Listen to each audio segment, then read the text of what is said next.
Ruth.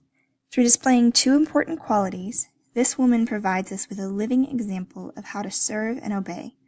By how she lived, she was blessed to become the great-grandmother of King David and was in the line of Christ.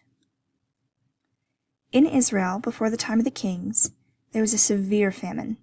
One family in particular was harshly affected. This was the family of Elimelech, his wife Naomi, and their two sons, Mahlon and Chilion. They were so severely affected by the famine that they decided to move to the neighboring land of Moab. This was a journey of about 50 miles.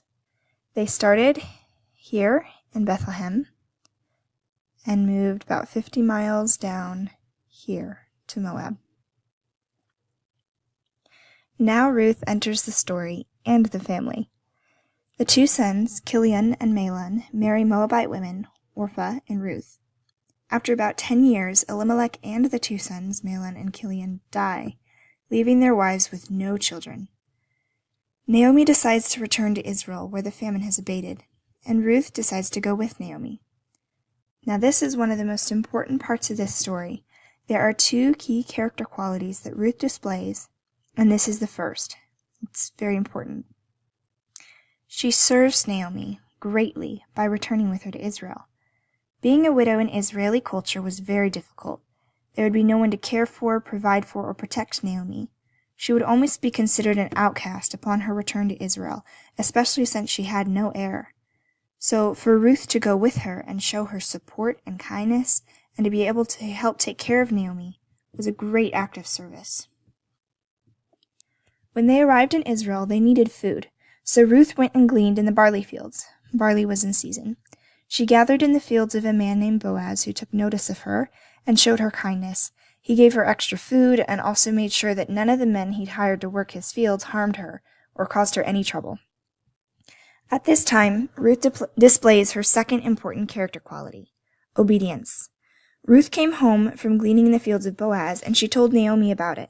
And Naomi told her that Boaz was their kinsman redeemer. This was an old Israeli practice where if a woman was widowed and without any children, her husband's next of kin had the responsibility to marry her and assume any property or possessions of the person who'd passed away. In this case, the deceased was Elimelech. So, what this meant was that Ruth would have to end her time of mourning that she had had for her husband's death, and then she would meet with Boaz and ask him to become her kinsman redeemer and spread the corner of his garment over her. This act symbolized the covenant of marriage. Ruth decided to obey Naomi and honor her this way. Ruth did exactly as her mother-in-law Naomi asked. Boaz confirmed the legal agreement, and he became Ruth's kinsman redeemer and Naomi's kinsman redeemer, and married Ruth. This is a part of Ruth's reward. Through serving and obeying Naomi, Ruth received life where there was death. She was given a new husband, and this led to the honor of being a part of the line of King David and the Messiah. Ruth married Boaz, and they had a son named Obed. And Obed had a son named Jesse, and Jesse was the father of King David. And though Ruth would not have known this in her lifetime, she was honored to be in the line of the Messiah, for Jesus was from the line of David. These blessings were all because of Ruth's servant heart and obedience. These two qualities are very important and very applicable to us.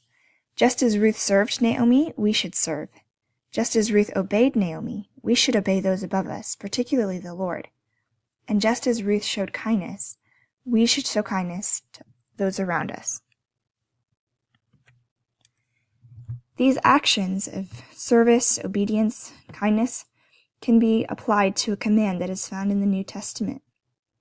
James chapter 1, verse 27 says that we ought to care for orphans and widows in their distress. We can serve the needy by meeting their physical needs. We can provide necessities like food or water. We can obey the Lord's call to look out for the orphans and widows through sponsorship or by supporting a ministry. And we can show kindness by loving the one in front of us who has a need. And thus, we will live out the commandment in James 1:27.